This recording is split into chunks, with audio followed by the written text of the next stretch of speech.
They were your average middle-aged couple. It's probably one of the worst cases that I've been involved with, just for that terror and horror that transpired. Here they were, asleep on their boat. It's a long weekend. It's a busy marina.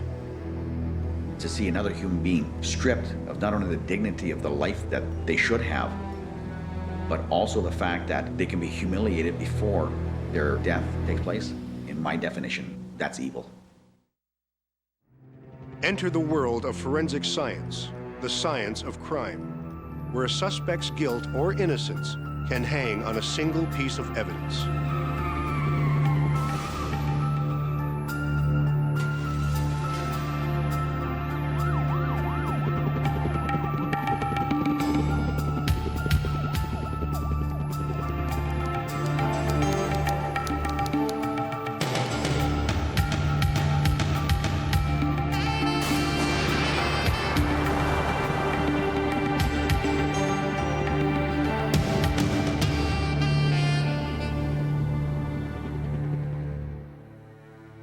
Forensic evidence can be as varied as beer cans, DNA on a sweatshirt, or this, Exhibit A, a knotted extension cord. In the early morning of August 1992, firefighters put out a blaze on board a cabin cruiser moored on Vancouver Island.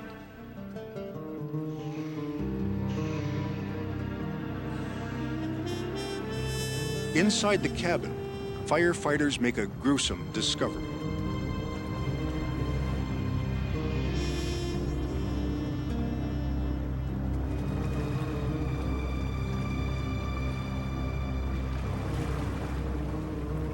Two victims, a man and a woman, both naked, burnt, and tied together with what appears to be a yellow cord.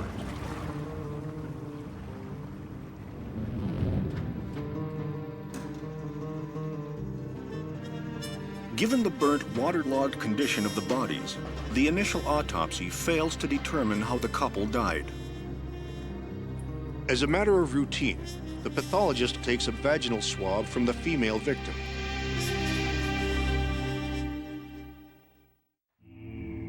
The deceased are identified as Alex Borden and Mary Posner, a couple from the nearby area.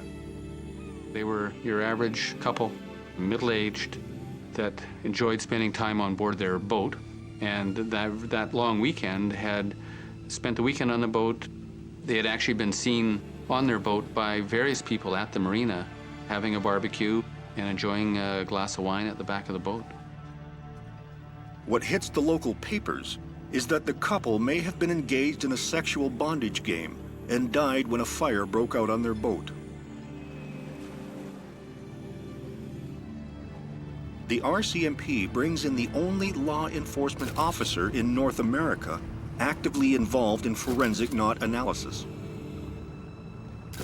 Just about every major case you go to has some knotted ligatures. Either their hands are bound, they're strangled, they're found hanging.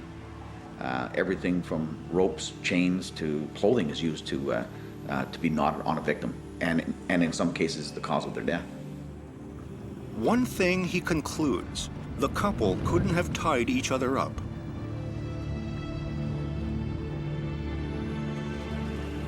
Using photographs, replicas, and sketches, Van Tassel analyzes the knots.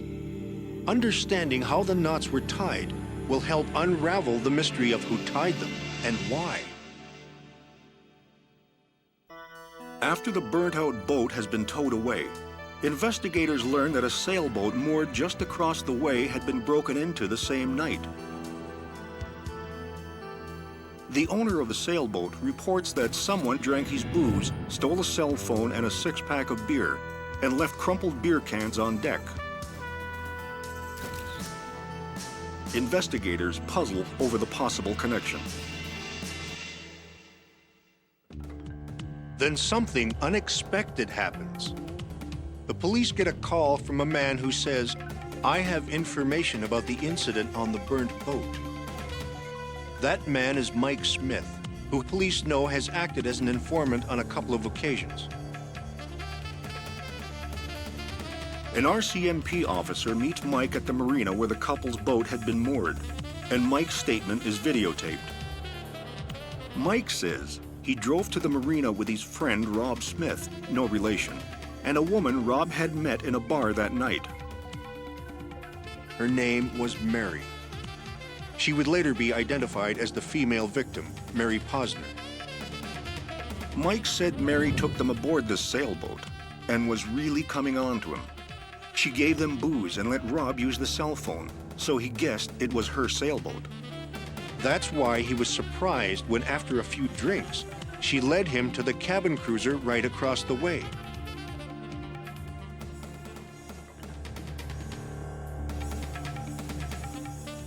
Mike told police he and Mary had sex in the forward cabin.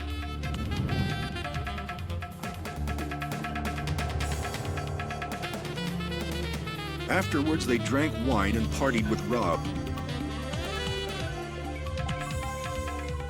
Until this guy showed up. He would later be identified as the male victim, Alex Borden. Mike says the guy was freaking because his girlfriend was with two guys. So to avoid a confrontation, he left and went back to the car. Mike says he waited for Rob. After about 45 minutes, Rob showed up and told him to follow him back to the boat to see what he'd done. According to Mike, he followed Rob down into the cabin. There was a blanket lying on the floor, and when he stepped on it, he heard a wheezing sound. He realized Mary was under the blanket in her death throes. Mike also claims he saw Alex tied up with a yellow ribbon or something. Mike said he'd made up his mind to call the police, but Rob threatened he would kill his mother and his kid brother if Mike ratted him out. It was not until they were driving to Lake Cowichan the next morning that Rob told him not to worry about the dead couple because he had set fire to the boat.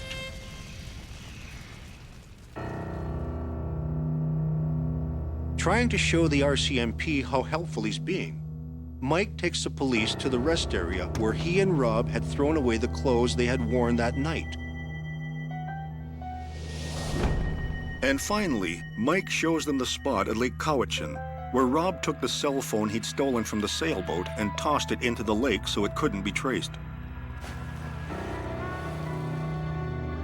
In the trunk of Mike's car, investigators find empty beer cans.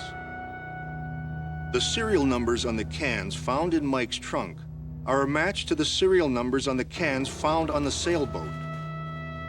Investigators now have physical evidence to corroborate that Mike Smith was there that night. But that doesn't mean his whole story is true.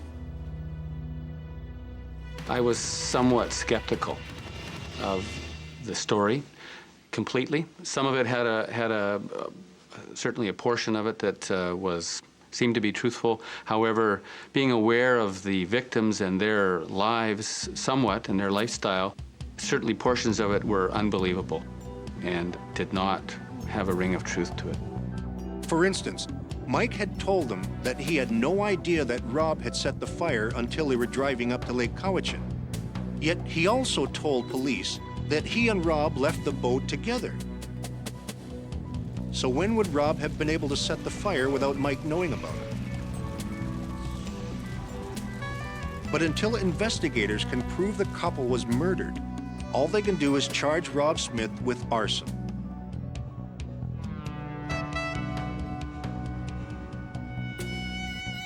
By this time, the pathologist has determined that both victims died of asphyxiation, having been strangled with the extension cord.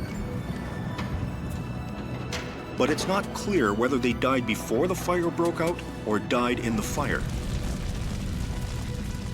We had to wait a few more days for the results of the carbon monoxide testing, which showed that the male and female victims of this homicide were dead prior to the fire.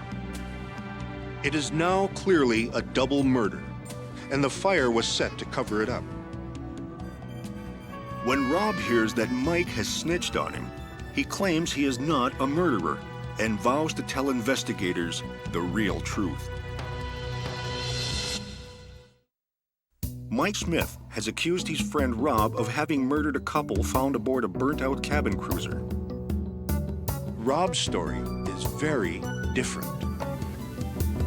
According to Rob, after he did acid and he and Mike did some drinking, just the two of them had gone down to the marina. The first boat they broke into was the cabin cruiser belonging to the murdered couple. When they heard snoring and realized someone was on board, Rob wanted to leave, so they went to the sailboat across the way. In the cabin of the sailboat, Mike found a six-pack of beer and a cell phone. Mike made a call. After about 45 minutes, they took the six-pack and the cell phone back to the parking lot. That's when Mike talked Rob into doing a creeper. A creeper is when you break into a boat while people are sleeping on it.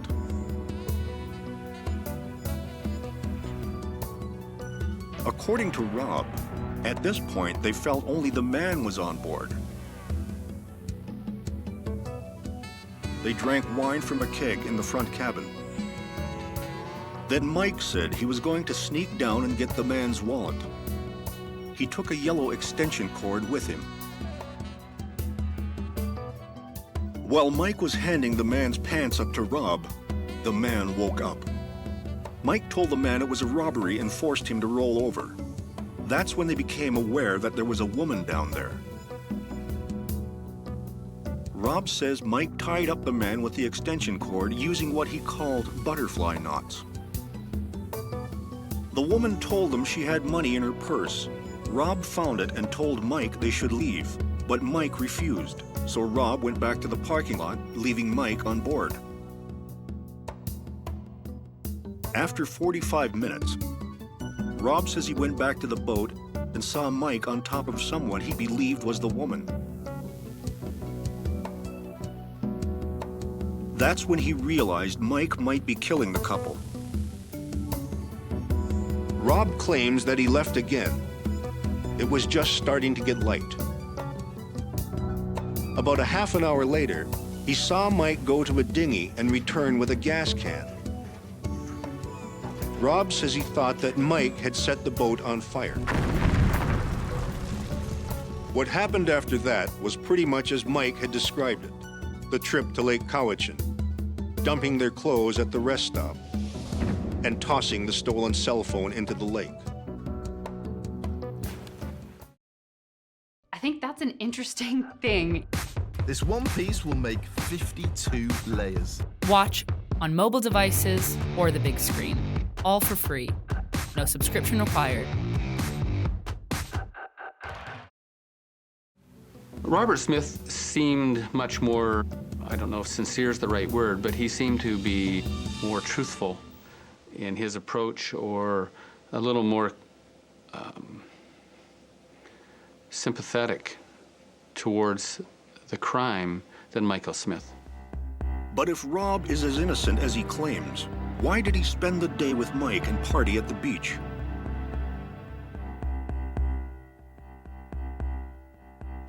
That's when the knot specialist's findings come into play.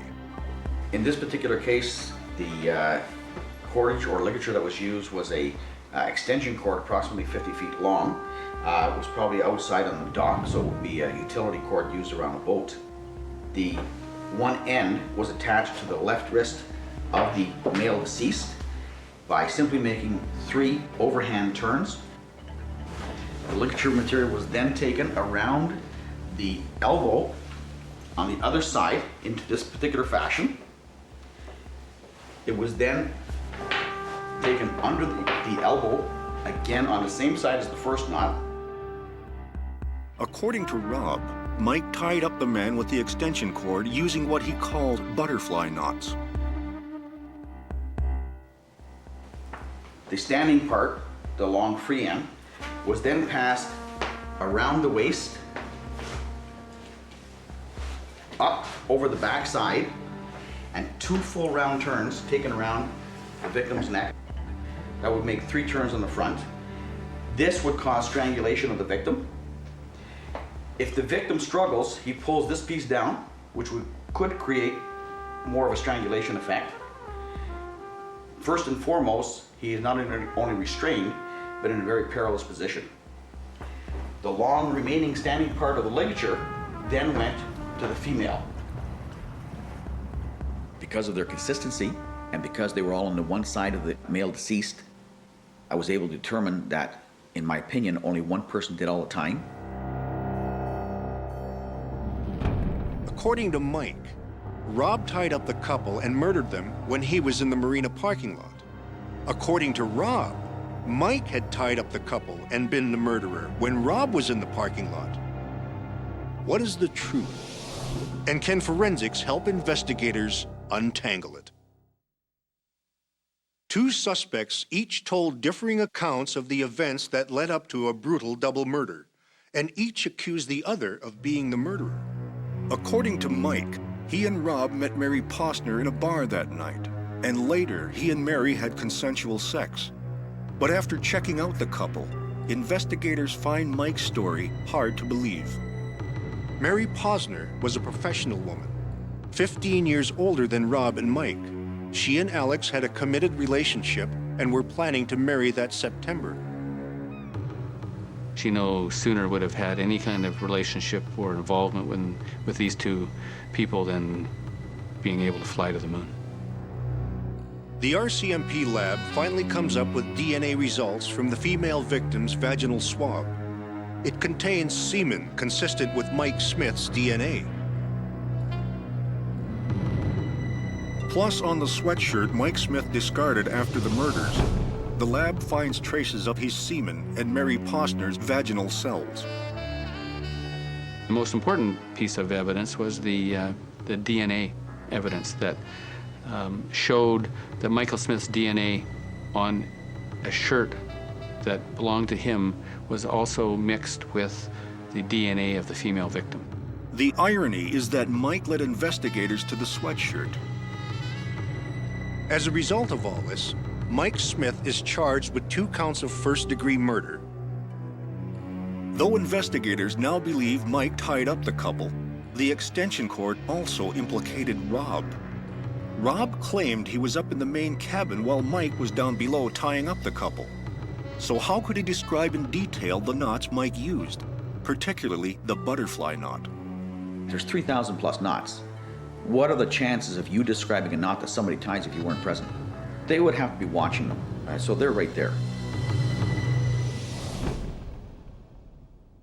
Based on the forensic evidence, plus additional interviews with Mike Smith and inmates anxious to inform on an informant, this is what investigators think happened that fateful night. Mike and Rob did break into the cabin cruiser first and leave when they realized someone was on board. And they did break into the sailboat across the way, steal some beer and a cell phone. Then they went back to the parking lot. That's when Mike Smith, who had a long history of doing creepers, suggested they go back and break into the cabin cruiser.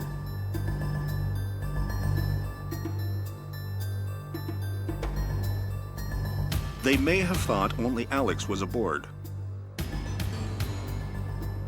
They drank some wine. Then Mike snuck into the cabin to get Alex's wallet.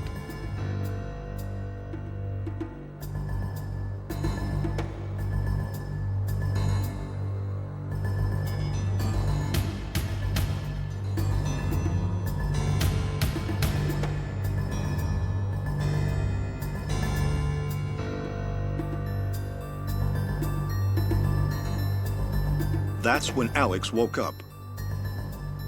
Mike was on him in a second. He told him to shut up. It was a robbery. That's when they realized there was a woman there too. Mike said, "Everybody keep quiet, nobody gets hurt." Then he screamed, "Hide your face," and yelled for Rob to bring him something to tie up the man. Rob brought him the yellow extension cord. Mike told Alex to put his arms behind his back.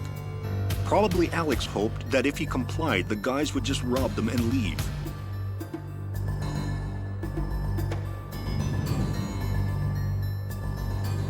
So Mike tied up the man. Mary told them that her purse was in the main cabin, but Rob couldn't find it at first. Things were getting frantic. Finally, Rob found the purse. He told Mike they should leave. He might even have yelled, "Let's go," but Mike didn't go.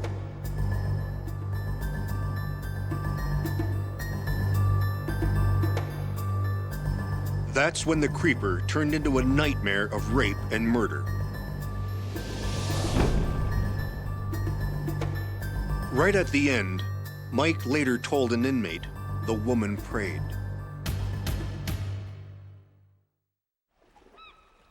Then Mike, probably alone, tried to cover up the murders by torching the boat. It's probably one of the worst cases that I've been involved with, just for that terror and horror that transpired. Here they were, asleep on their boat. It's a long weekend. It's a busy marina in a quiet part of Victoria. And all of a sudden, these two people are on you in an instant, and you're tied up, and you have no control. You have no power. You can't go anywhere. You're in the front of the boat. There's no exit. They're blocking the only exit out, and you're at their complete control of these two individuals. There's probably nothing more devastating for me is to see another human being stripped of not only the dignity of the life that they should have, but also the fact that they can be humiliated before their death takes place. So in my mind, in my definition, that's evil. Rob may not have raped Mary Posner or killed the couple, but according to the law, Rob was tied to the crimes simply by being there and not preventing the murders. Robert Smith was convicted of manslaughter and sentenced to 20 years. Mike Smith pleaded guilty to the double murders. He was sentenced to life.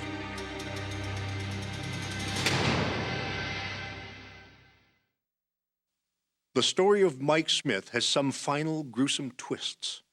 Mike Smith killed a fellow inmate while in a federal penitentiary by strangling him to death with an extension cord. He also got his arm tattooed with the image of a burning ship.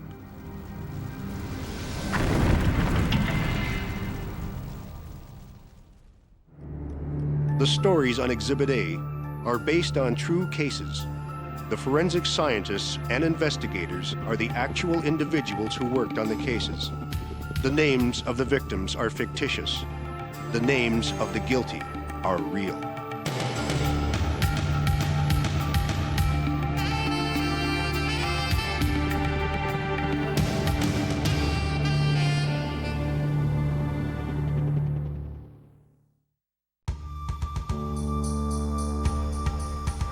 A questionable informant spins a shocking tale of murder, but there's no body, no victim. Then a skull is found in the bush. It takes police through a dark underbelly of runaways and street people.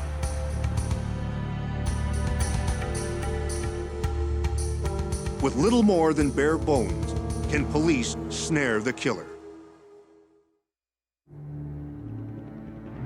Enter the world of forensic science, the science of crime, where a suspect's guilt or innocence can hang on a single piece of evidence.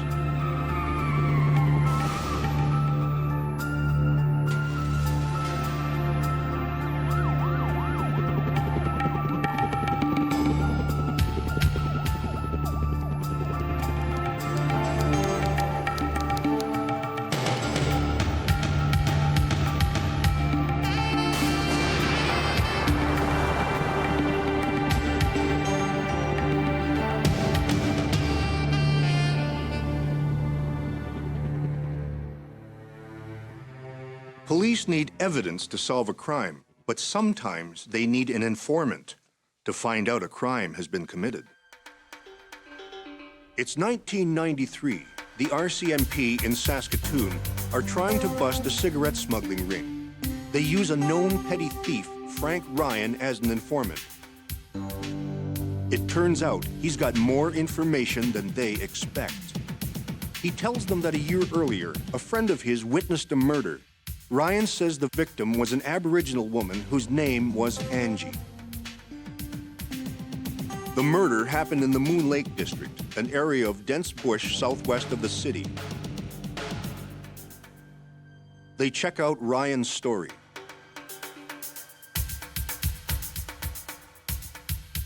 Corporal Al Keller is in charge of the case.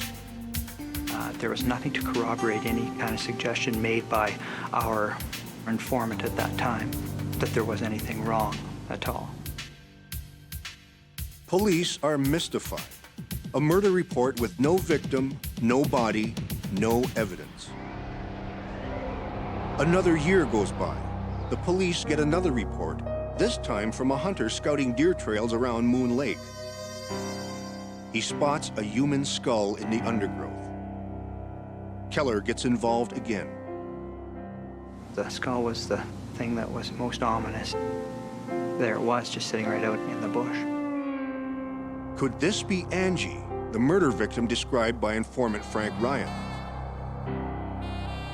We had no girls by the name of Angie missing. We were pursuing any evidence we could find that there, in fact, had been a crime committed. We had none. All they have is bones.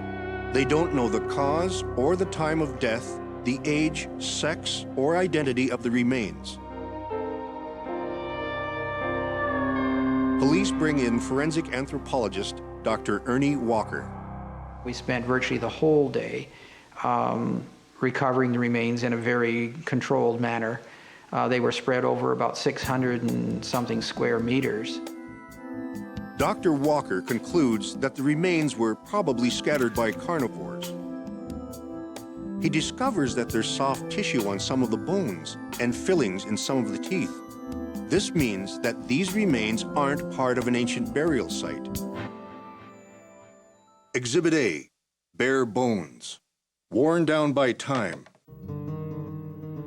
It's Dr. Walker's job to read the bones, to discover all he can about the identity of the victim. I'm looking for something known as the greater sciatic notch, which is a little notch on the side of one of the hip elements. In a female, it's quite wide, and in a male, it's very narrow. Virtually everything about those pelvic elements showed that it was female. There was no question, it was clear. I guess largely, when you get right down to the bones, we're pretty much all the same, but the different racial groups have somewhat different anatomies. Walker determines from the teeth and positioning of the eye sockets that the skull probably comes from a native person. He can also determine the age of the victim by looking at pelvic and skull bones. Walker concludes that she's an Aboriginal woman in her late teens. This fits the description of Angie, the murder victim Frank Ryan told them about. Now the priority for police is to bring Ryan back in for questioning. But he isn't easy to find. He's left town and no one around his old haunts knows where he is.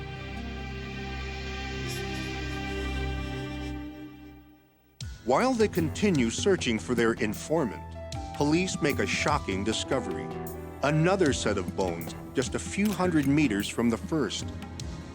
I wasn't expecting a second body would be found.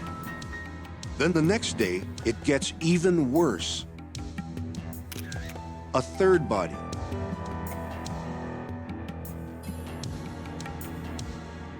They still have no IDs, no cause of death, but now they know they're looking at 3 murder victims. In all likelihood, victims of one serial killer. In this instance, it was different because it was not a surface scatter. We were dealing with a shallow grave. You could see the cranium and some pretty heavy fabric protruding from a burial. The remains were enclosed in a series of blankets, and then that was all bound together with an extension cord.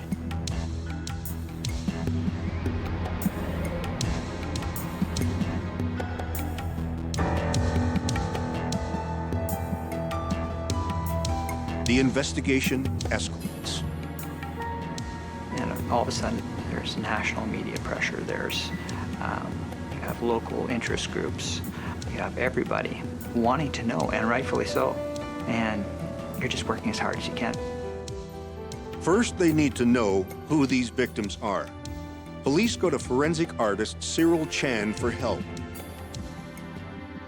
Based on studies that show how the flesh sits on the skull, depending on race, age, and gender, Chan can take a bare skull and rebuild a face. It's an approximation, and you put in all the features that you think is relevant. If you look at here, you see the shadow of the forehead, and I have to incorporate that. As I've been putting those posts in, you can actually, if you were to join the dots, so to speak, you can start shaping the shape of the face. She had high cheekbones, and she had crooked teeth. So that was the first thought I had in mind, was to make her smile.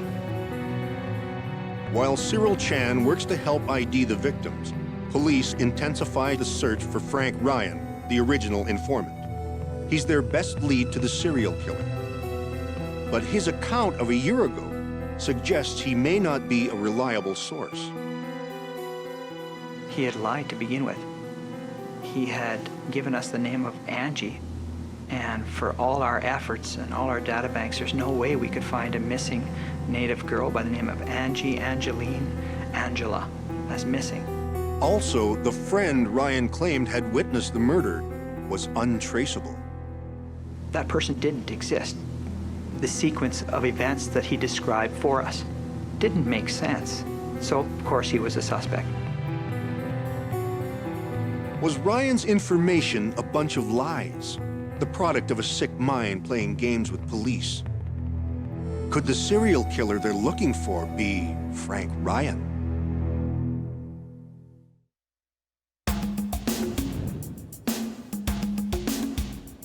Police finally locate Frank Ryan in another city and arrange to meet him. By this time, they've been able to check out Ryan's background. He was a wandering spirit. He was unemployed. Really a little big man. In examining his past, he had never been involved in anything violent to our knowledge. When police conduct their interview with Ryan, they tell him they've found not one, but 3 bodies at Moon Lake. He's shocked. They also tell him they know he lied to them a year ago. This time, they want the truth. Ryan breaks down and tells them a new story. He admits that there was no friend who witnessed the murder. He was the real witness. On that night 2 years ago, he was hanging out, as he often did, with a buddy he'd met in prison, John Martin Crawford. Back then, they usually got drunk and cruised the red light district for hookers.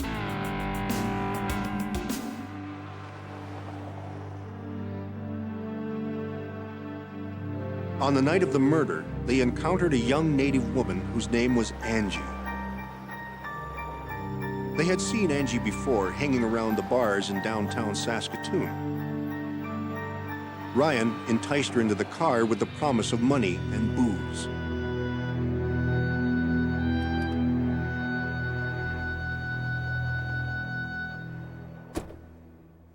He says Crawford drove them out to Moon Lake to party. When they arrived, Ryan got out of the car while Crawford went into the back seat with Angie.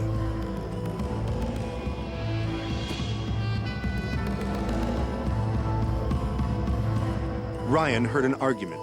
Then he heard Crawford punch her. Crawford raped Angie in the car.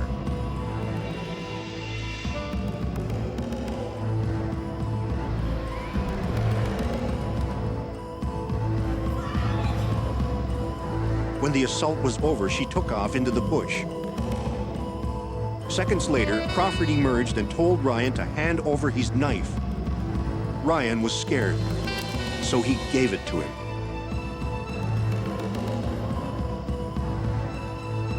Ryan heard screams and followed. When he found them, he couldn't believe what he saw. Crawford had used the knife to stab Angie to death. Ryan panicked, but Crawford took charge. He got Ryan to help him cover the body with leaves and branches. Ryan insists he's telling the truth and that Angie's murder is the only one he witnessed. He knows nothing about the other two. Can police believe him? They look for ways to corroborate his story with hard evidence. Ryan says the murder took place 2 years ago in the spring. Police compare this time frame with Dr. Walker's ongoing lab tests that are zeroing in on the time of death. There was a series of lumbar vertebrae that were obviously intact, and they had 2 generations of leaves on top of them. So I was pretty sure we were dealing with something older than 2 years old. He also finds pupae casings, the remains of black blowflies that reproduced in the victim's decaying flesh.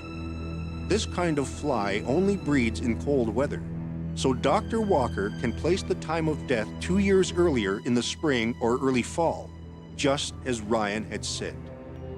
This is some corroboration, but is there more? What about the crime scene itself? Was any DNA or physical evidence left behind? Police hold out hope of finding something on the third victim.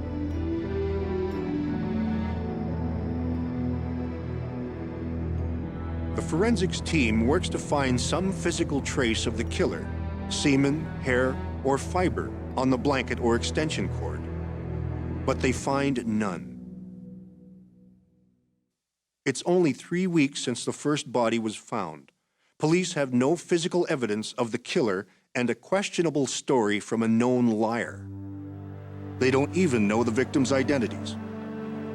There are hundreds of missing Aboriginal women who could match the general descriptions, so police are counting on Cyril Chan's sketches for help. Police release the drawings to the media. The first victim identified is Anna Johnson.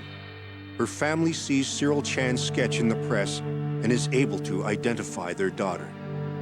The second woman is identified by her sister.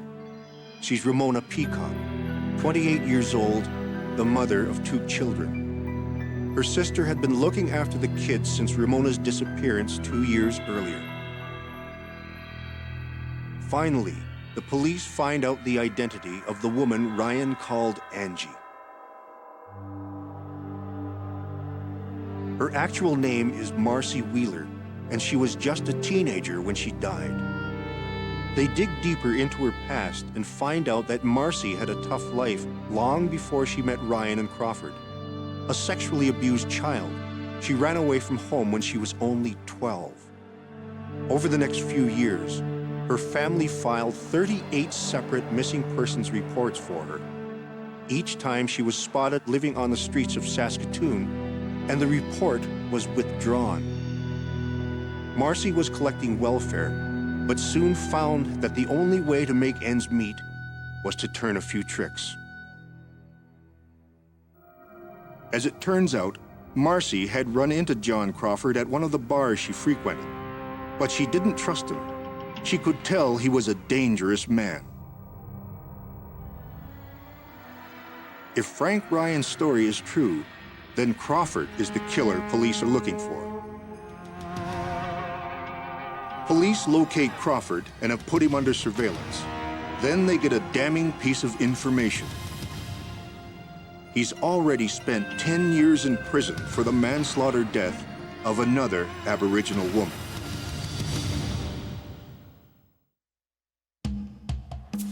The investigation now focuses on finding enough evidence to charge and convict John Crawford. He's already under surveillance, but police have to go further. Keller has to get to know his suspect. He was a habitual prowler. His daily activity included cruising the red light district.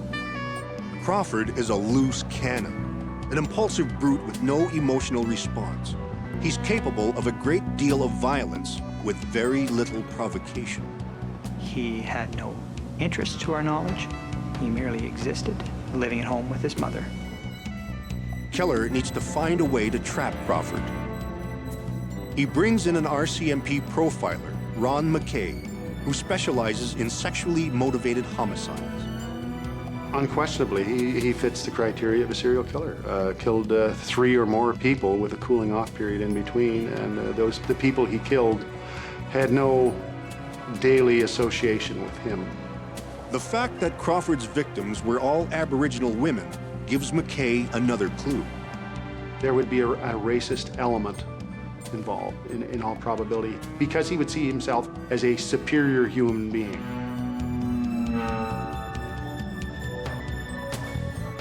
Crawford felt he had no hope of a normal relationship with a woman, so he picked up women he perceived as being lower than himself. If they challenged or threatened him in any way, he lashed out.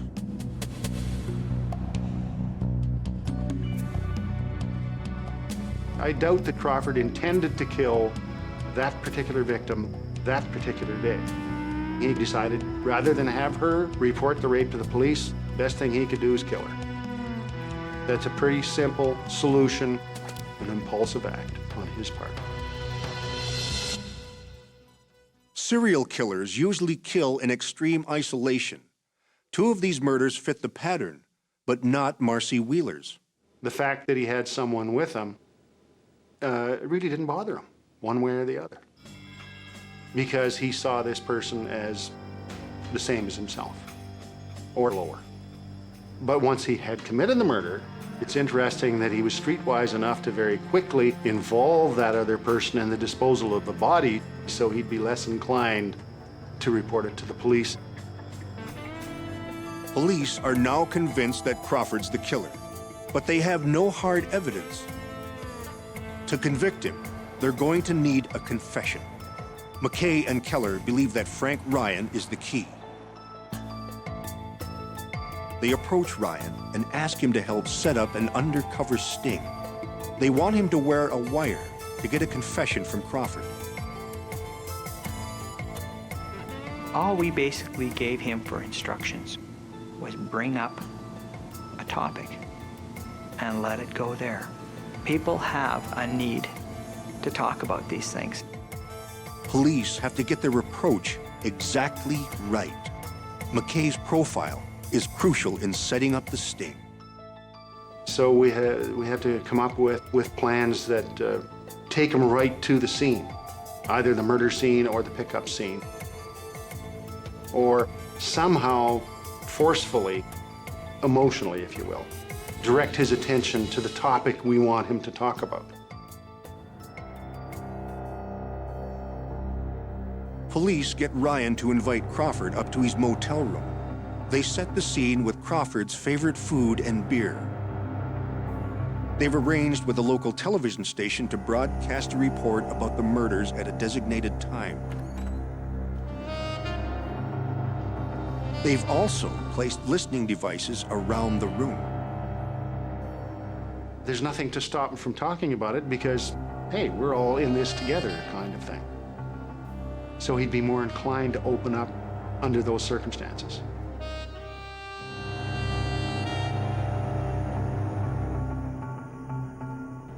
At the prearranged time, the news report comes on the air. Last fall, RCMP investigators were stunned when they discovered the remains of 3 young women. They had no idea who the women were.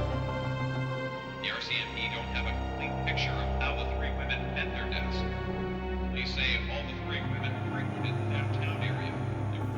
As things turned out, it worked wonderfully.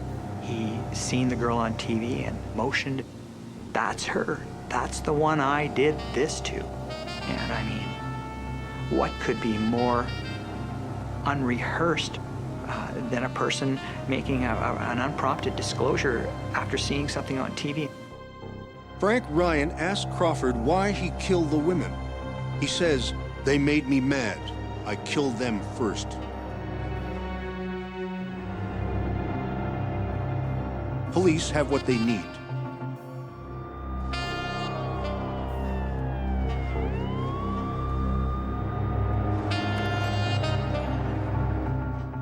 Crawford is arrested, charged with murder, and later convicted.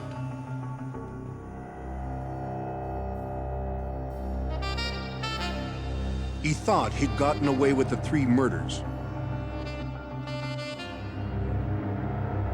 What he didn't count on was Frank Ryan's conscience. The image of Marcy Wheeler had haunted Ryan until he had to help police catch her killer.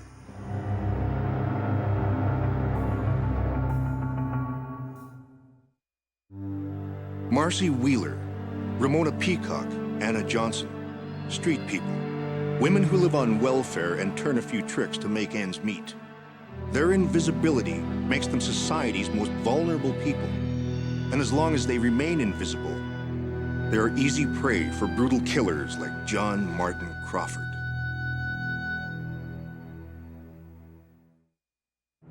The stories on Exhibit A are based on true cases. The forensic scientists and investigators are the actual individuals who worked on the cases. The names of the victims are fictitious. The names of the guilty are real.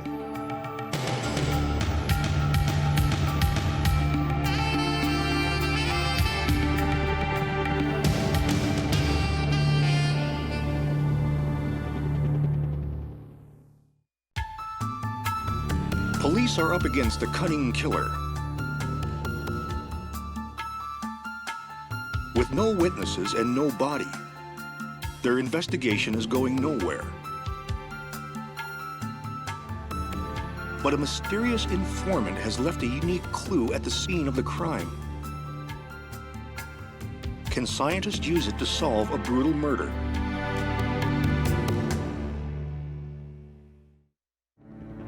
Enter the world of forensic science, the science of crime, where a suspect's guilt or innocence can hang on a single piece of evidence.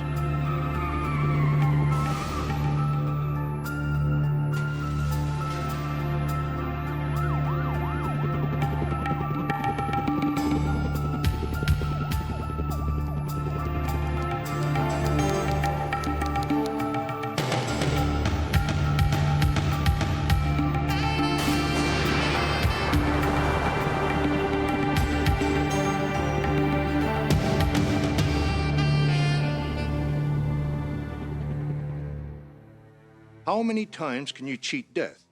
Cats have 9 lives, so the story goes. How many times can a murderer go on cheating the police and his own fate? Early fall 1994. On bucolic, peaceful Prince Edward Island, near Summerside, the island's 2nd largest city, police get a report of an abandoned car in a remote field. All you could see was the back part of it, and it was kind of driven into a bush area. The windows were down, there was no plate on it, and there was no keys in ignition. Police notice some rust-colored stains in the car's interior, but they assume it's just good old PEI red dirt. Police run a computer check on the abandoned car's serial number. They discover it belongs to Marcia McKay, who lives near Summerside. When police arrive, music is blaring out of the small country house. Nobody answers their knock on the door. Instead of Marcia McKay, Detective McNeil and Constable Savoy find 17-year-old Vicky Cooper minding Marcia's 5 children. Vicky is a neighbor's daughter who spends most of her time at Marcia's. She tells the police that Marcia left 5 days ago and that no one has seen or heard from her since. The last time she saw Marcia was getting the kids off to school. According to Vicky, Marcia is a terrific mother who loves her children. She's had a tough life with Doug Beamish, her ex-common-law husband. Now, as a single stay-at-home mom, Marcia is doing her best for her kids and trying to keep her family together.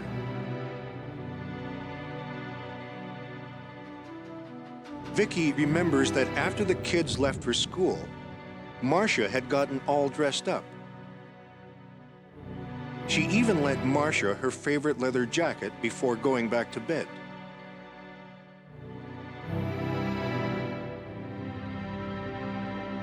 Vicky has not seen her since.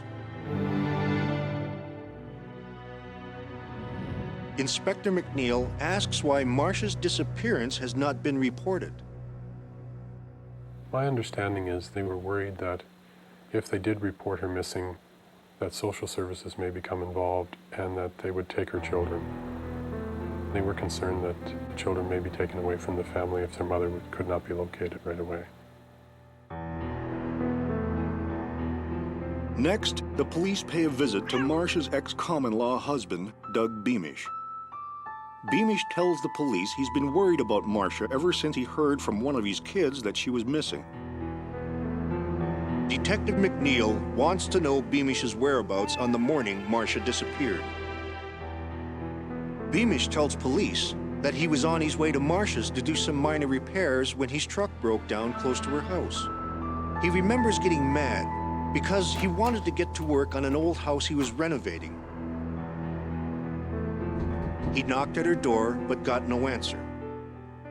He saw Marcia's car, but figured she'd gone back to bed after sending the kids off to school. So he got his tools from his truck and walked to the house he was renovating. Beamish says he never actually saw Marcia the day she disappeared. Police order a forensic examination of Marcia's car. The rust-colored stains in the vehicle aren't PEI's famed red dirt. They're blood. Worse, investigators now detect a spatter of tiny stains on the inside of the front windshield. A bloodstain expert is called in. The way blood has been projected onto some areas or has simply dripped onto others can help the analyst reconstruct what happened. Bloodstains are in two categories, either projected or non-projected. And the non-projected bloodstains mainly deal with the dripping of blood off of a body or an object. And projected stains are created when blood takes flight, either from an external force, such as a blow, a kick, a punch, beating, or an internal force when a major artery is severed and the blood is pumped out of the body. Meanwhile, hundreds of people from all over PEI volunteer to search the area where Marcia's car was found. That's when one of the search parties makes a grisly discovery. We found a pillow, a pale green colored pillow with a large blood stain. We found out from the family that the lady that owned the vehicle drove. She was very short. She was only 4 feet 9 inches tall, approximately 90 pounds. She drove sitting on this pillow in order to be able to see over the steering wheel. Then, hidden in a wooded area, searchers discover a shovel with blood on it. Everything now points to foul play. Police learned that Marcia had a boyfriend and contact him. He has an airtight alibi for the day Marcia went missing. Police ask about his relationship with Marcia. The boyfriend says that Marcia had finally let him spend the night at her place a few days before she disappeared. He doesn't know where Marcia might have been going, and to him, her disappearance is very strange. That's when Vicky comes up with new information. She remembers getting a phone call a couple of days after Marcia disappeared. The caller indicated that his name was Glenn and that he had met the victim the night before in a bar and she was looking for a drive to Toronto. He said, if you'd give her the message, I can now take her. The whole island of PEI is caught up in this case. The community is divided. Has Marcia McKay left PEI to start a new life? Or is she the victim of foul play? And if she is, where is the body?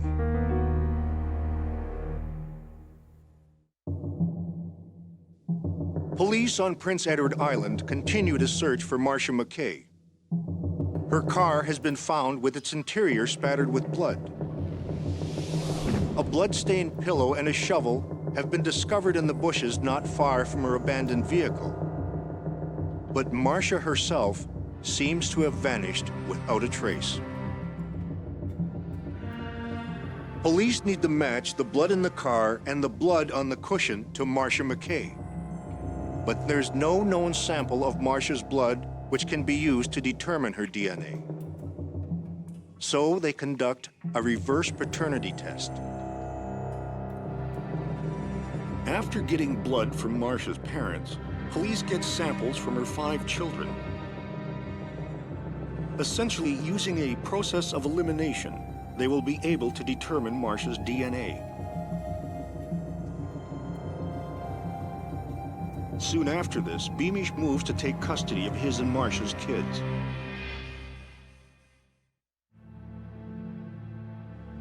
In an interview for a local radio station, Beamish portrays himself as a hard-working father with whom Marcia just couldn't get along. According to Beamish, Marcia has always been a poor excuse for a mother. Beamish knows that Marcia has a new boyfriend who has almost been living at Marcia's house. Beamish has been concerned about his children's care. That's why he sacrificed a well-paying construction job in Toronto to return to PEI just a few weeks earlier. Beamish tells the radio reporter that he thinks Marcia has left the island to start a new life. But police soon discover a few things about Doug Beamish. He's a bully with a mean temper. And on several occasions, Marcia has been seen covered with bruises. She had been in a long relationship with an ex-common-law spouse, and it was described by most of her relatives as on again, off again, rocky, volatile at times relationship. 2 years before this, she had left her home to go to a home for women, abused women, and basically wanted to start a life away from her ex-spouse. The DNA blood tests confirm that the blood on the cushion and the blood in the car belongs to Marcia. By now, the blood spatter analyst has a better idea of what kind of struggle took place in Marcia's car. I see punches in the front seat. I see punches in the back seat. And I see somebody moving around or being moved. Depends on whether they're conscious or unconscious at this time. Marcia McKay has seemingly been the victim of brutal violence. But even after 3 weeks of intensive and frustrating searches throughout the island, police still haven't found her body. Then a witness remembers seeing 2 people parked on the side of the road in a car that resembled Marcia's. From a quick glimpse, she believes the 2 people were arguing. A thorough search of the area uncovers a plastic bag. Stuffed inside is a man's brown leather jacket. The jacket is soaked with blood, and its lining is matted with short white hair. Police find a photo of Beamish in a brown leather jacket. But when the police ask Beamish about it, he denies owning the jacket or ever having seen it. When the DNA of the blood on the jacket is compared to Marcia's, it's a match. And when the stains are analyzed, they paint a clear picture of violence. There was heavy stains on the right sleeve area and the right chest and side of the jacket. It's very consistent with her being controlled or held in this position with, as if you will, in a restraining or a headlock type action. Police now suspect that Marcia has been murdered, and they suspect that Beamish killed her. But they have no real physical evidence. In murder cases without a body, convictions are difficult. They will need irrefutable proof that the jacket belongs to Beamish, but that is easier said than done. Further tests reveal that the hair on the lining of the jacket is animal hair, probably cat hair. This triggers Savoy's memory. There was a cat in his house, a large white cat actually, and his name was Snowball, and it kept rubbing up against my pant leg, leaving all kinds of white hairs against my pant leg. It's a long shot, but can they use Snowball's hair to connect Beamish to the brown jacket? At this time, 1994, human DNA had just come into the forensic arsenal. DNA labs had been able to work with a sample of human hair, but could they do the same with cat hair? Investigators learned that no one in the world has used animal DNA to solve a crime.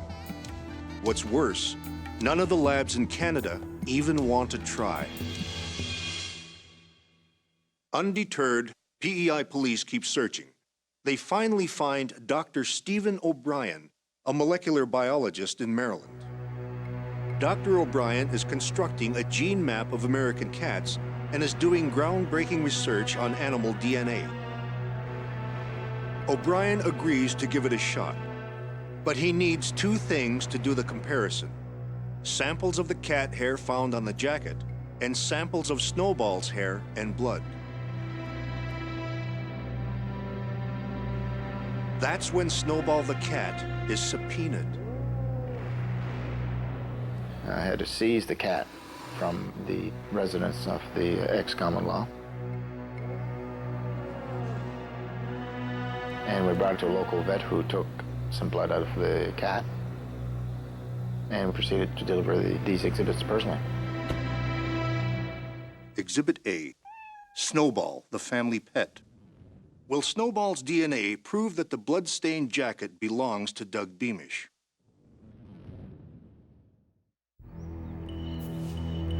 Prince Edward Island police believe a blood-stained leather jacket, its lining matted with white cat hairs, belongs to Marcia McKay's killer. They believe that killer is her ex, Doug Beamish, but unless they can find Marcia's body, their only hope of mounting a case is to use DNA to prove that those white cat hairs belong to Beamish's cat, Snowball. In his Maryland lab, Dr. O'Brien has been comparing the DNA of the cat hair found on the jacket with the DNA of Snowball's blood. We discovered that at every single marker, Snowball had exactly the same type, the mother and the maternal and the paternal form, as did the hair. It was a perfect match. Even though investigators are convinced Beamish is their murderer, they also know that their animal DNA evidence will be challenged at every turn in a murder trial. Defense might argue, for instance, that because of the way cats inbreed on an island, Snowball's DNA could be very similar to one of any of its possible siblings. O'Brien tells Constable Savoy there's only one way to preempt this. You're going to have to go out and round us up a bunch of cats so that we can do a population genetic estimation of the markers on the island today. So he says, how am I going to do that? So Savoy rounds up dozens of cats. Blood samples are taken and shipped to Dr. O'Brien. That spring, 9 months after Marcia McKay had disappeared, a fisherman taking a shortcut through the woods stumbles on a mound of dirt covered with twigs. He immediately recognizes it as something being buried. So he goes into town and gets a friend with a shovel, and they return and they start to dig. They left then and informed our detachment, and we had people go out to the scene immediately. A decomposing body is found, lying on its side in a fetal position. She is wearing cowboy boots and a black leather jacket. Her long dark hair is spread like a veil over her face. The victim was badly beaten. Her nose was broken, jaw broken in 3 places, fractures in her throat, hands tied behind her back. It all amounted to a very violent act that was thought out and committed on a very weak person.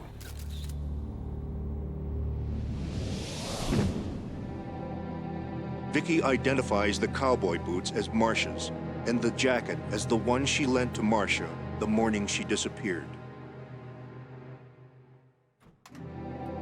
Beamish is arrested for the murder of his ex-wife. Beamish claims he is innocent.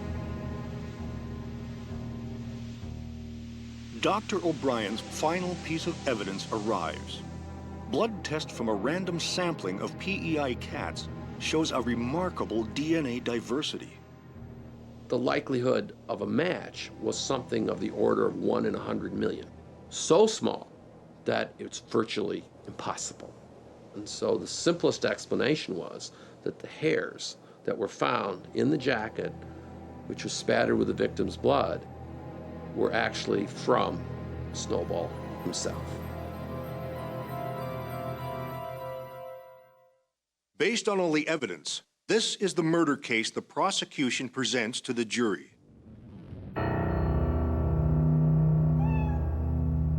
On the morning that Marcia McKay went missing, Doug Beamish left his home, unaware of Snowball's hair on his brown leather jacket. That same morning, after having sent the kids to school, Marcia got dressed up to leave the house. Police never discovered where she was going. But she must have met up with Beamish, and they must have gotten into her car. Police now believe the couple the witness saw arguing on the side of the road was Marcia and Beamish. But at some point, words were not enough for Beamish. As the evidence suggests, he must have tied Marcia up, gotten her in a headlock, and started punching her in the face. The beating carried them from the front seat to the back seat. Marcia died as a result of that brutal beating. After stuffing his bloody jacket into a garbage bag, Beamish hid it nearby in dense bush.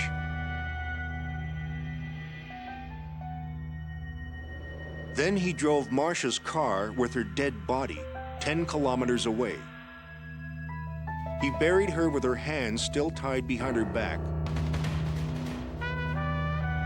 Then he drove 10 kilometers in another direction to ditch the seat cushion and shovel.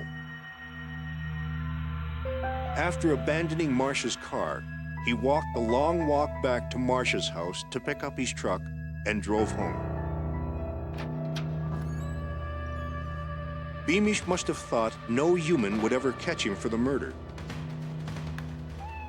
But he did not count on his cat, Snowball. Doug Beamish was found guilty of the second-degree murder of Marcia McKay. He was sentenced to life in prison with no possibility of parole for 18 years. He has never confessed to his crime.